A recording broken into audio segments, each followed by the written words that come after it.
compañeros, hoy es jueves 5 de mayo. Diferentes han sido las reacciones ante los nuevos datos del paro. Enseguida los analizamos. Antes, las portadas de los periódicos. Y comenzamos por el diario El Mundo. El gobierno sugiere al Tribunal Constitucional que admita algunas listas de Bildu. Transmite el mismo mensaje que ya mandó al Tribunal Supremo. Solo las candidaturas contaminadas de la coalición deben ser anuladas. Francisco Hernando, artífice de la ilegalización de Batasuna, será el ponente inicial. Es una de las noticias del día que destacan toda la prensa, y en la fotografía de portada, la feria de los Chávez, así la titula El Mundo. Además, Pakistán afirma que Bin Laden fue ejecutado y no hubo tiroteo, ni una bala fue disparada desde la casa de los americanos. Y sindicatos y patronal se dan un nuevo plazo para reformar la negociación de convenios. Además, Portugal echará a funcionarios, abaratará el despido y cerrará ayuntamientos. Y ETA tiene misiles que compró en 2009 por 77.400 euros. Y continuamos con más noticias y más titulares del diario El País. El Constitucional más dividido decide en un día el futuro de Bildu. La coalición recusa a un magistrado para intentar desnivelar al tribunal. Y en fotografía de portada, premios Ortega y Gasset en el 35 aniversario del país. La valentía que vence al poder. Cebrián renueva el compromiso del diario con su misión crítica. Zapatero y Rajoy acuden al acto, lo vemos en la fotografía. Y el funcionario fijará el orden de apellidos. El registro tendrá la última palabra si los padres no logran un acuerdo previo. Y más noticias, la muerte de Bin Laden aviva el debate sobre la tortura. Y además el inicio de la temporada turística da un respiro al paro. Y vamos ya con los titulares más destacados de La Razón. El gobierno ha mantenido reuniones con el Tribunal Constitucional para analizar el futuro de Bildu. Los límites del Constitucional. Ha habido encuentros con algunos de los miembros del alto tribunal antes y después del fallo del Supremo que tumbó la coalición. El Constitucional decidirá hoy si deja en manos del Pleno de mayoría progresista si esta está en las elecciones del 22M. Y en fotografía de portada, la imagen que Obama no quiere publicar. El presidente evita mostrarle el cadáver de Bin Laden por razones de seguridad, aunque la agencia Reuters filtra unas supuestas fotos de los guardianes del líder de Al-Qaeda. Y esperpento en el Congreso, un funcionario decidirá el orden de los apellidos si no hay acuerdo entre los padres. Y además, la Fiscalía no pedirá que Usabiaga vuelva a la cárcel, pese a que los informes policiales han demostrado que el proetarra no cuida de su madre. Y continuamos ya con los titulares más destacados de ABC, que abre con su fotografía de portada. ETA no puede estar. El Tribunal Constitucional decide hoy si frena o no a Bildu. El alto tribunal ante el reto histórico de lograr que la banda quede por primera vez fuera de las instituciones. Y continuamos. Un funcionario decidirá el orden de los apellidos si discuten los padres. Y Estados Unidos se niega a difundir las imágenes de Bin Laden muerto. En fotografía, una víctima del ataque.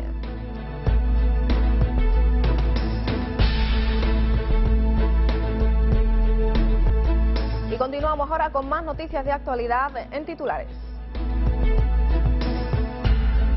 Bildu ha presentado en el Tribunal Constitucional el recurso de amparo contra la sentencia del Tribunal Supremo que ha prohibido a sus candidaturas electorales concurrir a los próximos comicios municipales.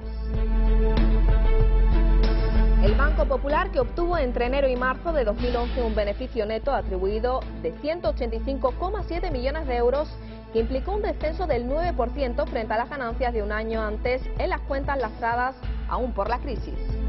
Y el presidente de Estados Unidos, Barack Obama, ha decidido finalmente no difundir las imágenes del cadáver del líder de Al-Qaeda, Osama Bin Laden, porque no es un trofeo, ha dicho.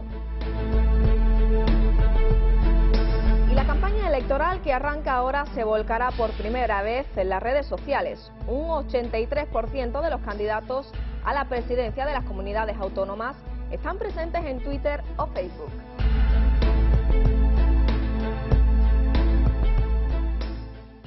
El paro real sube en 7.110 personas en abril y alcanza un total de 4.746.552 desempleados. El paro oficial bajó en 64.309 personas en abril, pero eliminando el efecto Semana Santa, el paro sube en 7.110 personas respecto a marzo.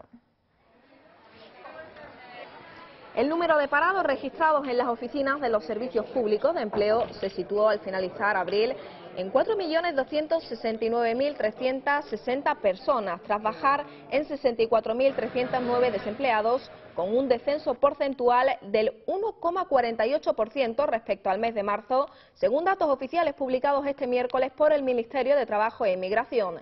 Se trataría del mayor descenso del paro en un mes de abril desde 2006, y de la primera caída del desempleo desde diciembre de 2010, cuando bajó en 10.221 personas. El Gobierno se ha agarrado a este dato oficial para tratar de contrarrestar las dramáticas cifras arrojadas por la encuesta de población activa en el primer trimestre, casi 5 millones de parados, acumulando así la mayor destrucción laboral de la historia desde que existen registros. Así, mientras la secretaria de Estado de Empleo, Mariluz Rodríguez, destacó que al igual que siempre que sube el paro es una mala noticia, cuando baja es un buen dato, el presidente del Gobierno, José Luis Rodríguez Zapatero, ha ido más lejos, asegurando que dicho descenso es un buen dato, el mejor de los 5 años, y por tanto puede marcar un cambio de tendencia, un punto de inflexión que se confirmará en la segunda mitad del año mediante la creación de empleo. Es un muy buen dato. El paro ha descendido en 64.000 personas, es el mejor dato de los últimos 5 años y, por tanto, puede marcar la tendencia en la línea que le he explicado en más de una ocasión, que seguramente en la segunda parte del año veremos una tendencia más favorable del empleo, aunque seguirá siendo, sin duda alguna, el gran problema, la gran preocupación y donde se dirigen todas las políticas económicas y de reformas que estamos haciendo. Sin embargo, los datos en bruto del paro de abril no reflejan la situación real del mercado laboral español, ya que aunque las oficinas del INEM registraron 64.309 desempleados menos respecto a marzo, el Gobierno no clarifica que la Semana Santa cayó este año en abril, un periodo vacacional caracterizado por un sustancial aumento de la contratación temporal por parte del sector servicios. El líder de la oposición, Mariano Rajoy, ha recordado a Zapatero en la Cámara Baja los datos de la EPA publicados hace unos días, donde se refleja que rozamos los 5 millones de parados. La eficacia de sus medidas de política económica es ninguna. Sus medidas para lo único que han servido es para hacer daño a muchísimos españoles.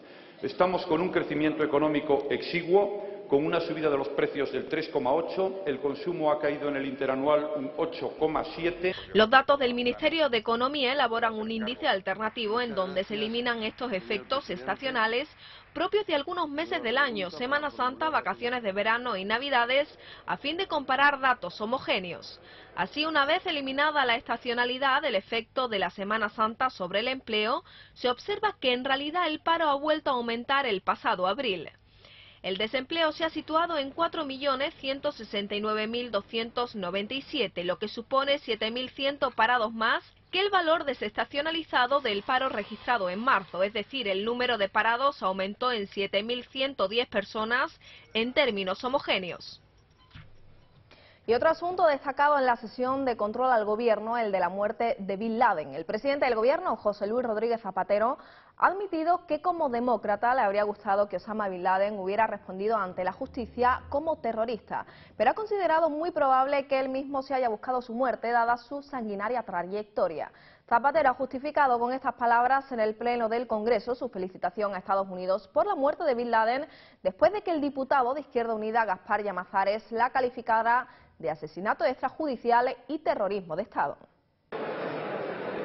Rifirrafe en el Congreso entre el presidente del Gobierno y el diputado Gaspar Llamazares a cuenta de las circunstancias que rodearon la muerte el pasado lunes de Osama Bin Laden.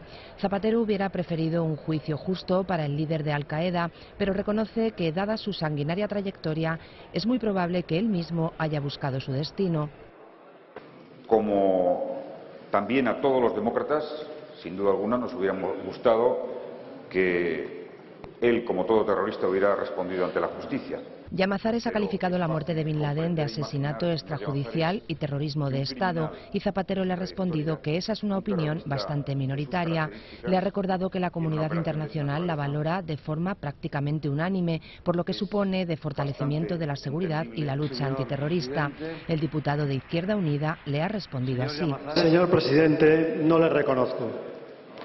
El fin no justifica los medios y el terrorismo de Estado no es una forma legítima de lucha contra el terrorismo. Y ha vuelto a cuestionar la presencia de soldados españoles en Afganistán porque ha recordado estaban allí para buscar al terrorista y colaborar en una estrategia.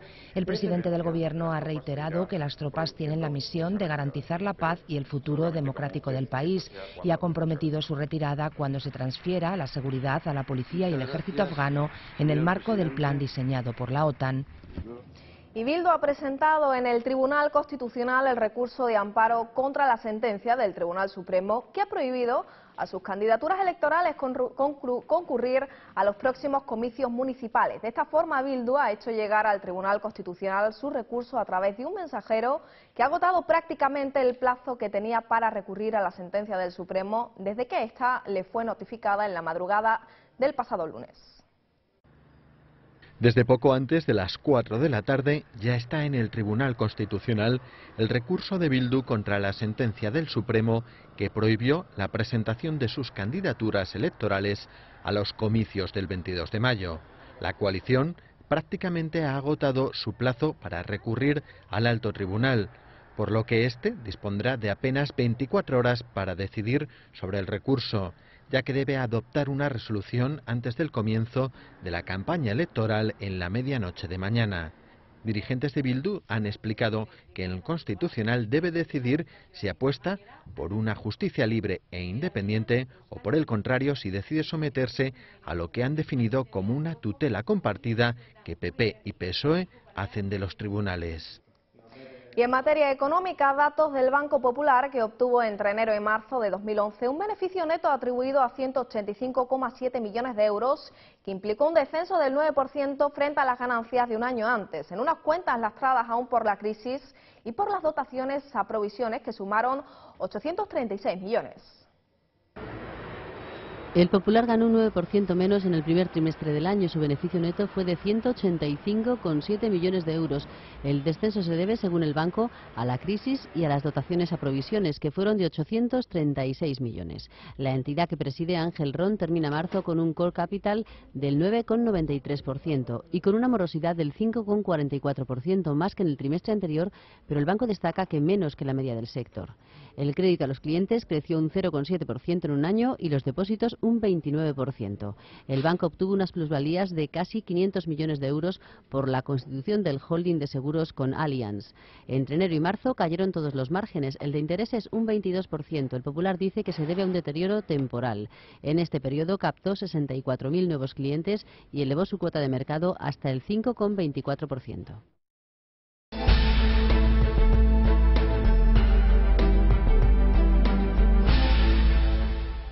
Y la campaña electoral que arranca ahora se volcará por primera vez en las redes sociales. Un 83% de los candidatos a la presidencia de las comunidades autónomas están presentes en Twitter o Facebook. También, a pesar de que le dan una importancia creciente a Internet, la mayoría de los políticos están convencidos de que las elecciones del 22 de mayo se juegan sobre todo en la calle y en los medios tradicionales. De la calle al Parlamento. Del clásico meeting a los achuchones y las confesiones personales es lo que tiene estar en campaña. Los políticos se arremangan para lo que haga falta. Ahora además se añade un nuevo frente y es que estas elecciones también se disputan en las redes sociales. Más del 80% de los candidatos autonómicos ya tienen perfil en Twitter o Facebook. Según un estudio de la agencia Ketchum, son muchos los que lo han abierto recientemente o piensan que es solo una moda, pero otros cuentan con una trayectoria demostrada. Nos ha llamado mucho la atención Patxi López, que es un político que tiene su blog personal, tiene su perfil en Twitter, en Facebook e incluso en Spotify. Sus comentarios no son solamente políticos, sino que también habla de cosas personales. Otro perfil o otra participación en redes sociales que es bastante sofisticada es la de Luisa Fernanda Rudí, que tiene una landing page, que es una página que te recibe una vez que tú llegas a su perfil en Facebook, y ahí pues muestra todos los perfiles o todas las herramientas que está utilizando en los medios sociales. Los hay que utilizan una estrategia más personal y que dialogan con los seguidores. Otros prefieren dejar las redes en manos de sus gabinetes de comunicación. Ambos modelos pueden funcionar por igual, dicen los expertos, siempre que no se intente engañar a nadie. Prueba de ello es que los perfiles de Esperanza Aguirre, gestionados por su equipo, son de los que más seguidores tienen. En general, los socialistas han apostado por experimentar con nuevos formatos, desde entrevistas en Twitter a cápsulas de propaganda política con apariencia de informativo. Los populares mantienen los blogs personales o videoblogs, como el de Mariano Rajoy. Quien más y quien menos, todos son conscientes de la importancia de las redes, la repercusión del debate sobre la ley Sinde o las reacciones a las noticias sobre los sueldos y dietas de los eurodiputados son algunos de los casos recientes que han ayudado a tomar conciencia. Sin embargo, cuando preguntamos a los políticos dónde creen que se juegan de verdad las elecciones, esto es lo que responden. La campaña se gana mucho más en los medios tradicionales, en las teles, en las radios, en la prensa. Tiene su importancia, cada vez la va a tener más, pero hoy por hoy todavía no es la clave de una campaña electoral. Los candidatos que obtienen mejores resultados son aquellos que son capaces de poder hablar personalmente con el máximo número de personas. Está claro, tendremos mítines y paseillos para rato. Y cambiamos de asunto. El investigador predoctoral mexicano de la Universidad Politécnica de Valencia, Alberto Borrón Cedeño, ha logrado desarrollar un nuevo método de detección de textos plagiados que compara con criterios de estilo y de contenido para ver si un documento escrito en un idioma ha sido copiado en otra lengua. A partir de hoy, plagiar un texto será más difícil gracias al sistema que ha diseñado un estudiante mexicano de la Universidad Politécnica de Valencia. La novedad de este método es la detección de textos plagiados que han sido traducidos previamente. La principal ventaja es que, por ejemplo, actualmente los sistemas comerciales, que hay muchísimos, ninguno de ellos resuelve el problema traducido. Solo hay uno que empezó hace quizás 2 meses y estamos seguros porque hemos participado en conferencias que ellos ofrecen, que han descubierto que este es un nicho que hay que atacar porque han sabido de nosotros. Entonces, al final, no es tanto que estemos trabajando en una investigación para nosotros y que se va a quedar ahí, sino que hemos influido, creemos, en otras personas y en empresas y en otros grupos de investigación. El sistema compara 2 textos y analiza su contenido, su longitud y su estilo. Gracias a este análisis, podemos conocer las partes concretas que podrían haber sido plagiadas. La Universidad Politécnica de Valencia sigue trabajando en esta línea de investigación, y es que hay más alumnos que están enfocando sus tesis hacia este tema. Independientemente de Alberto, hay otros estudiantes interesados y se deberían incorporar 2 nuevos estudiantes en septiembre. Y además, al momento hay un estudiante que está haciendo el doctorado sobre detección de plagio, pero en código fuente, es decir, en el lenguaje de programación, en programa. Y el cacereño David Lavado se ha convertido en el mejor cortador de jamón de España al imponerse en la segunda edición del Campeonato Nacional celebrado en Vigo por delante del salmantino Ángel Pérez y el compostelano José Manuel Mínguez. El jurado ha valorado tanto el estilo del cortador como el grosor y el tamaño de las lonchas, la limpieza y la rectitud del corte, también la rapidez del trabajo, entre otros valores. Cuchillos, jamones y a cortar. Esta mañana se ha celebrado en Vigo la segunda edición del Campeonato Nacional de Cortador de Jamón y el cacereño David Lavado se ha hecho con el puesto. Solo 6 de los 12 participantes llegaron a la final, en la que tuvieron un plazo máximo de 2 horas para cortar hasta el hueso de 7 kilos de un jamón de Teruel. Pero no solo se valora el corte, tal y como explica uno de los participantes, José Manuel Mínguez. Pero aquí se valoran muchísimas cosas, de cómo va el vestido, de la rectitud del corte, el grosor, el tamaño, o sea, una serie de cosas, la decoración en los platos, el propio emplatado, y luego también nos valoran también un platito de 100 gramos. 100 gramos a ojo, el requisito más difícil. Además, hay que sumar técnica, paciencia y perfección para conseguir un plato como este en un máximo de 2 horas. Para comérselo con la vista.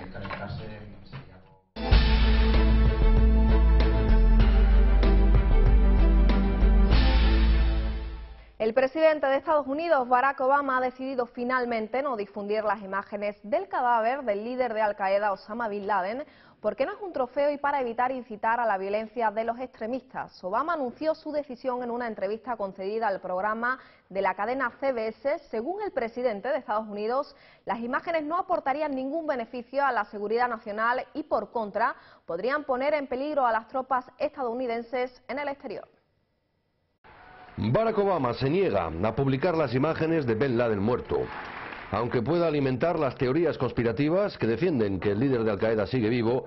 La Casa Blanca asegura que no enseñará las fotografías para no ofrecer ese material como trofeo y para evitar que los extremistas le saquen provecho. No hay duda de que hemos matado a Osama Bin Laden.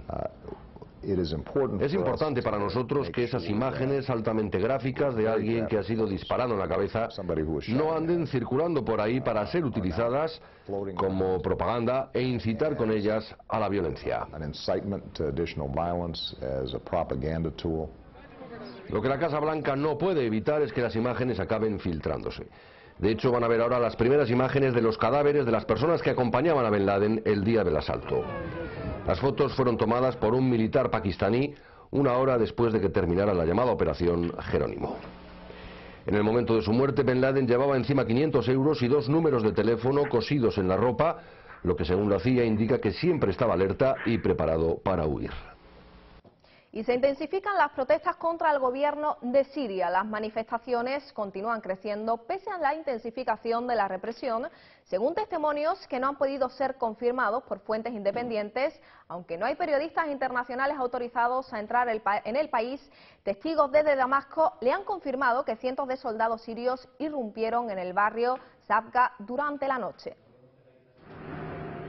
Bashar al-Assad pone más tanques en la carretera de Damasco. La columna, compuesta por 30 tanques y 70 vehículos de transporte de tropas, ha estacionado en la localidad de Rastán, en el centro de Siria. Este masivo movimiento de tropas desata los temores a una nueva ola de represión contra los manifestantes que desafían al gobierno. En Deraa y Homs, las protestas comenzaron con demandas de mayores libertades políticas y contra la corrupción, pero tras la contundente respuesta del régimen se centraron en exigir la renuncia del presidente. La respuesta policial y militar de al-Assad se estima que ha causado ya más de 500 muertos. Para el viernes hay convocadas nuevas manifestaciones tras la salida de las mezquitas. Y los británicos votan hoy posibles cambios en el sistema electoral en referéndum que coincide con unos comicios municipales en Inglaterra. El eventual cambio del sistema electoral vigente ahondó en las últimas semanas las divisiones en el seno del gobierno de coalición que encabeza el primer ministro conservador David Cameron. El no al cambio en el sistema electoral favorito en el referéndum en el Reino Unido. El sí de los liberales demócratas quiere romper el bipartidismo. El no de los conservadores quiere mantener el sistema de mayoría simple. Los liberales demócratas pusieron este referéndum como condición para formar la coalición de gobierno. Si quieren que todo sea un poco más justo y que todos los diputados de todos los partidos trabajen más duro por sus votos, obviamente voten sí. Lo que para Clegg es obvio, para los conservadores es más que dudoso. El ministro de Asuntos Exteriores, William Hague, defiende el no al cambio del sistema electoral. El sistema proporcional quiere decir no solo que pueden ganar los candidatos que queden los segundos, sino que incluso los terceros pueden ganar, y eso no es lo que yo llamo democracia. La pugna por cambiar el sistema electoral para que partidos pequeños tengan representación parlamentaria ha provocado grandes tensiones en el gobierno liberal conservador. Sondeos recientes dan la victoria al no, un resultado que puede debilitar a los liberales encabezados por Clegg. El Partido Liberal Democrático se enfrenta al pronóstico negativo de perder también los comicios municipales. Conocemos ahora el tiempo para las próximas horas.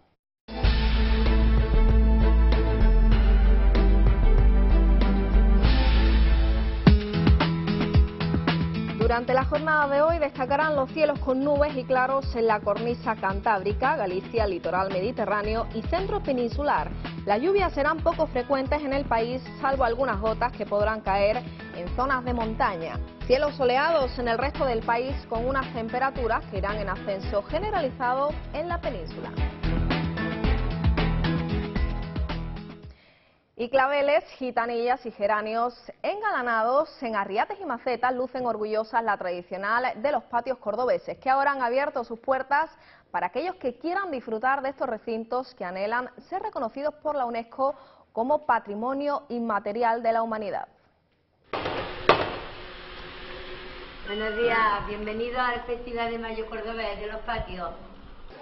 El tradicional concurso de patios ha arrancado hoy en Córdoba, que aspira a convertirse en capital europea de la cultura en 2016. Claveles, gitanillas y geranios son algunas de las maravillas que pueden observarse en estos 43 patios, que desde hoy hasta el 15 de mayo harán las delicias de aquellos que quieran disfrutar de estos recintos. Leonor Camorra es la presidenta de la Asociación de Patios, Claveles y Gitanillas. Es un casco habitable, es un casco muy grande y además dentro unos jardines públicos que cuando abren sus humildes puertas, porque son todas unas puertas muy sencillas, muy humildes, nos encontramos dentro los jardines maravillosos que tenemos en Córdoba.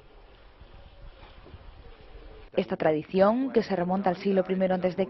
y que es única en España, requiere la atención y cuidados de sus propietarios durante todo el año, como ha explicado el vicepresidente de la asociación, Rafael Barón. No es una labor de un día, ni es un escenario decorativo el que se monta en una semana, sino que es una vivienda, una parte más de la vivienda. Para nosotros es como una sala de estar, que sobre todo usamos en verano y que tenemos que estar todo el año pendientes de él. Los patios cordobeses fueron declarados en 1980 fiesta de interés nacional y ahora la ciudad anhela que la UNESCO los reconozca como Patrimonio Inmaterial de la Humanidad. Y hasta aquí las noticias por el momento. Recuerden que podrán seguir informados en nuestras siguientes ediciones. Nosotros nos vemos mañana a la misma hora. Disfruten del día.